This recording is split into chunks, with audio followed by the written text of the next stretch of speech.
Hello everyone, this is Daily Times, the official campus magazine of CEG, ACT and SAT.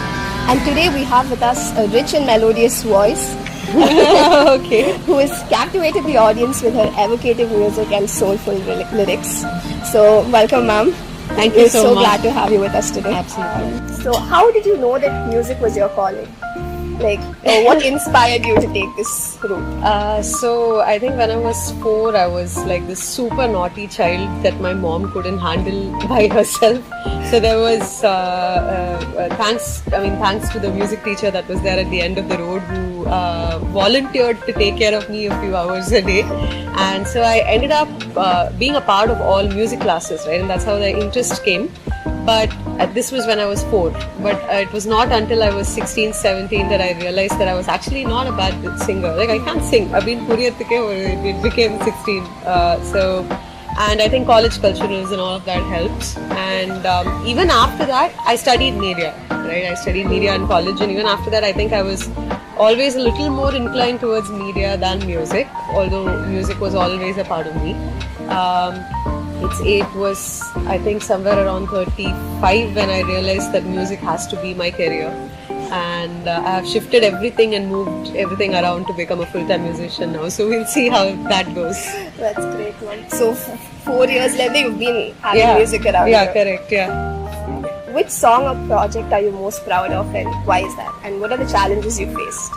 Wow, okay. So I think Nitham Urvanam will always be very special to me because that was the first project for me as a lyricist, right? In Ponniyin Selvan, I wrote a song, but that was as an AD, I just wrote something and it became a song, and I didn't expect it to.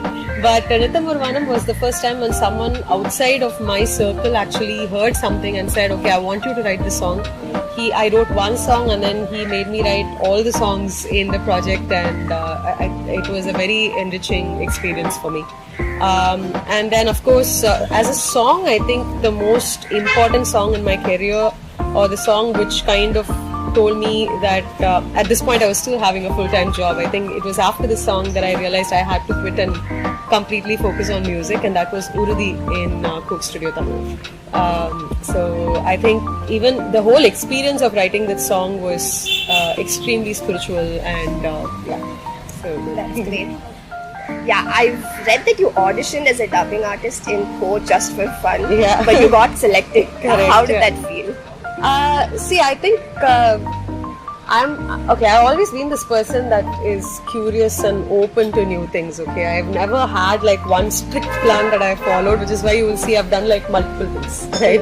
So the director had called me and asked. I was an RJ a little before this, and he called me and asked me, do you know any RJs that will be interested in dubbing? I was like, hello, I'm also an RJ. Even I can try. So he was like, okay, fine, come try.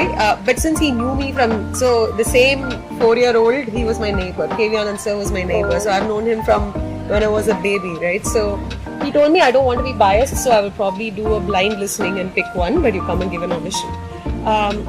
I think that day at audition is where I realized that this was something I really enjoyed doing. Because even the sound engineer there was like, okay, if this is the first time you're doing this, you're actually getting the sync very quickly for that. Okay, so it came kind of naturally to me, and I think I really enjoyed it. So I was like, okay, let me do a little more of this. Again, the turning point for me was after a break, right? I kind of did Kadal and Adi Bhagavan side by side. Kadal, I was a very childlike character, Tulasi, and in Adi Bhagavan, she was this proper vamp. Okay, and I will go for dubbing here one day, dubbing there one day, and both of them were very different directors. One side we have Mani sir, who was like, you perform, I'll see what is good. And Amir sir will come with, I want exactly this modulation. And you had to pick exactly that modulation. Till there you have to do 100 takes, right? So and between the two of them, I was genuinely enjoying the fact that I can go and become a completely new person for that period of time. And after that, my performance also changed after Mani sir's intervention and all of that. My performance also changed, and I think it's been fun being a dubbing artist sits there. That's nice. So do you think that like having this knowledge about notes, like was it an advantage to you in dubbing? Not notes, but tempo, maybe. Like, so when I'm speaking like this, there's a break, right? So, like, how that kind of flows, a little bit of musical knowledge definitely helped. I have always been a drama queen. I think that helped with the modulation. So, So which version of yours do you like best, as a singer, songwriter, or as a dubbing artist, or as an assistant director? the version that has finally accepted that all of this together is me. that's the version that I like. I think for the longest time, and I think all of you in college might also be having this, right? So your parents are constantly saying, plan your future, you need to decide what you want to be, etc., etc. Obviously, I had that as well, right? They always wanted me to study. They always wanted me to pick one path. Everyone was like, if you're doing multiple things, you will be failing at everything. Like, you can't be a jack of all trades, right? So it took me a long time. I think it took me till I hit my 30s to figure out that me doing everything was what made me me. And only after that, I think all projects have been coming on their own. And like, you've known me, you guys know me, and you're doing these interviews because I have embraced the fact that I can do everything. So yeah, I think the version which has embraced the fact that I can do everything is the version I like. That's great, ma'am. So you're a wholesome bundle of talent. Thank you. So how is your experience personally working as an AD, and of course with Mani sir also? I think it has been the most life-changing experience for me in many ways. I'm married now, and my husband knows that the man that I most love will always be Mani sir. So he's number one always. I think every day, by just being in the vicinity of that man, I learned so much. It's not even a joke. And he also is someone that takes personal interest in every AD that's on his team and guides them in a certain way, etc. So I think I'm just very grateful that I got to spend those 4-5 years with that man and learn whatever he had to offer. Who would your dream collaboration be with? Always Rahman sir, dude. Like every time I get a call from Rahman sir's office, I jump. I think I would give a finger to sing for him, and I'm pretty sure that will happen in its own time. So Rahman sir is probably the collaboration that I look forward to most. Yeah. So we're manifesting it here and hope it Yes, happens soon. I've been manifesting it for a while now. It better happen soon. But yeah. If not in the music industry or film industry, what other career would you have pursued? I was pursuing other careers, right? I was in the advertising industry for a bit. If you're saying no media at all, I was a proper class topper in computer science. I was like, idu bore adikidhu vanda. So maybe that. At this point, I genuinely cannot imagine myself doing anything other than something creative. So yeah, but if this was not an option at all, maybe I would have become a computer engineer. I don't know. No. Yeah.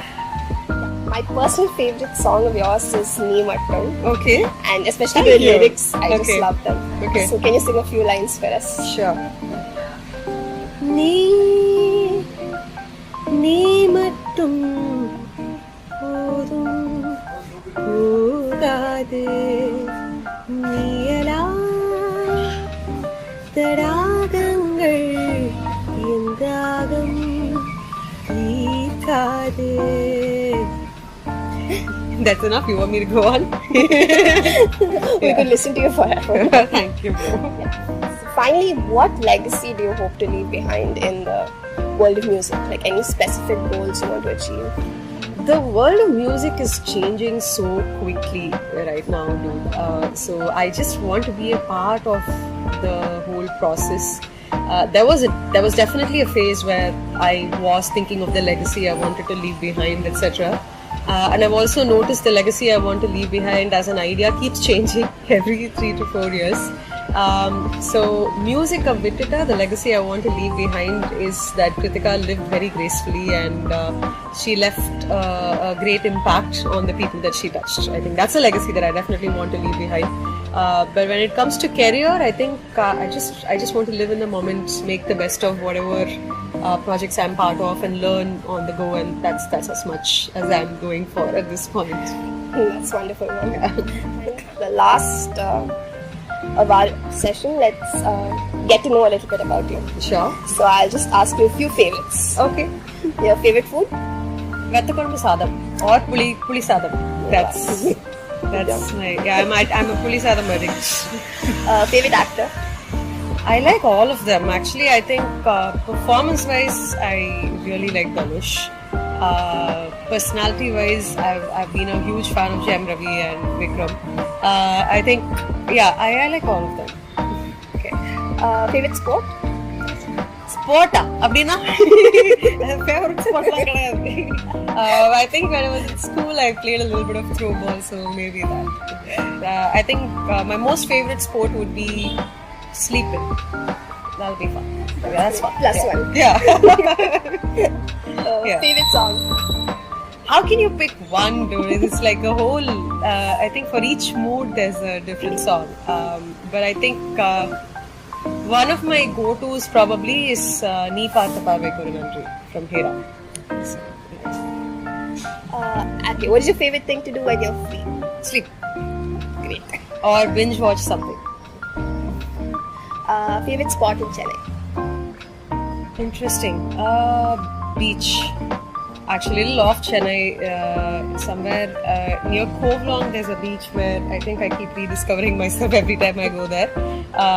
But yeah, the beach. I'm a proper past life mermaid beach girl. So any beach, I'm happy. Okay. Do you have certain places like where you get this inspiration for a new song? It's very random places. Like sometimes I'm driving and I have to stop the car and record an idea. Like Nee Mattum was written while I was dubbing for Kaatuveli Day in Metastockey's studio. That's a studio that always inspires me with new ideas. I think there are multiple places. I think all of Chennai, like absolutely all of Chennai. But I think there is something very special about Metastockey's office. I will say that. So I think let me say that. That's wonderful. With this, we've come to the end of our interview. Yay! Okay. So glad to have you. Thank you for taking out the time for us. Thank you so much.